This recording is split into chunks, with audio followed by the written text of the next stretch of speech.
evaporato in una nuvola rossa, in una delle molte feritoie della notte, con un bisogno d'attenzione e d'amore, troppo se mi vuoi bene piangi per essere corrisposti.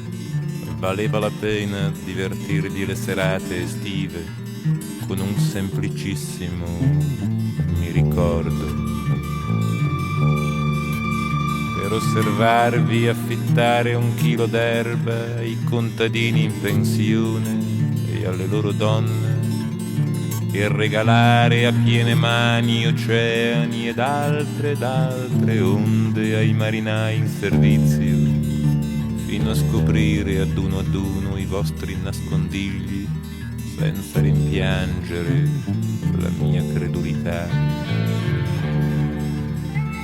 Perché già dalla prima trincea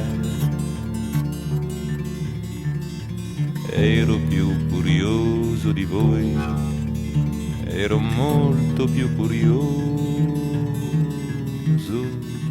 di voi.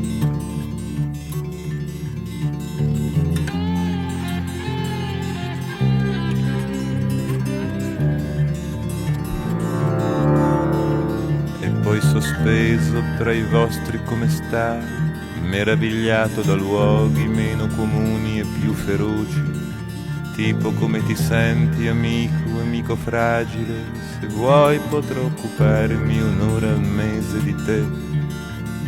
Lo sa che io ho perduto 2 figli, signora, lei è una donna piuttosto distratta. E ancora ucciso dalla vostra cortesia nell'ora in cui un mio sogno, ballerina di seconda fila, agitava per chissà quale avvenire il suo presente di seni enormi e il suo cesareo fresco. Pensavo è bello che dove finiscono le mie dita debba in qualche modo incominciare una chitarra.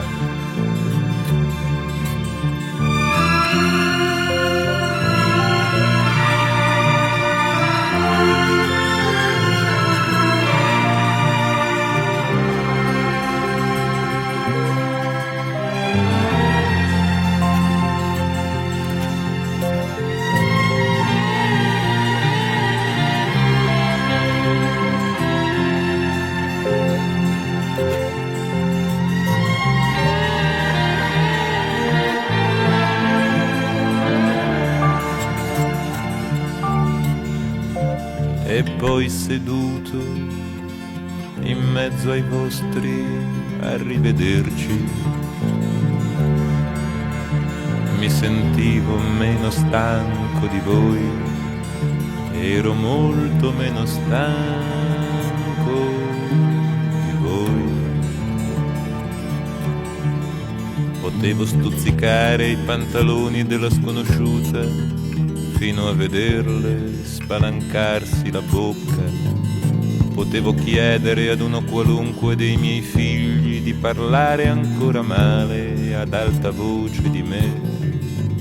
Potevo barattare la mia chitarra e il suo elmo con una scatola di legno che dicesse perderemo.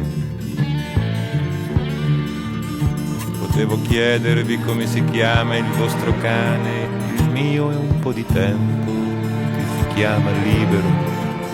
Potevo assumere un cannibale al giorno per farmi insegnare la mia distanza dalle stelle. Potevo attraversare litri e litri di corallo per raggiungere un posto che si chiamasse Arrivederci. E mai mi sia venuto in mente di essere più ubriaco di voi, di essere molto più ubriaco